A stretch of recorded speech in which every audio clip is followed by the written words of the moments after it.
పవన్ కళ్యాణ్కి ఇచ్చిన ర్యాంకు వ్యూహాత్మకంగా కావాలని ఇచ్చారన్నటువంటిదే అటు కార్యకర్తల్లో వచ్చేటువంటి ఫీలింగ్. చంద్రబాబు లోకేష్ కంటే వీక్గా పవన్ కళ్యాణ్ ఉన్నాడన్నటువంటి అదే సందర్భంలో కాదు కాదు బ్యాలెన్స్డ్గానే ఉన్నామని చెప్పడం కోసం 2వ ర్యాంకు కందులు దుర్గేష్ది, 4వ ర్యాంకు నాదెళ్ల మనోహర్ది.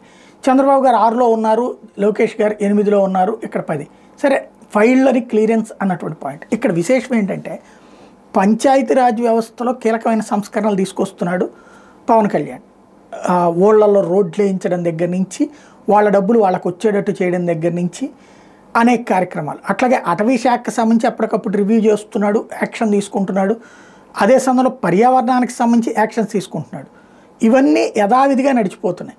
బట్ పవన్ కళ్యాణ్ 10వ స్థానానికి రావడం ఏంటి, అట్లాగే నిరంతరం స్పందిస్తున్నటువంటి లోకేష్ 8వ స్థానానికి రావడం ఏంటి, ఈ రెండే ఎవరికి అర్థం కానటువంటి మిస్టరీగా మిగిలిపోతున్నాయి.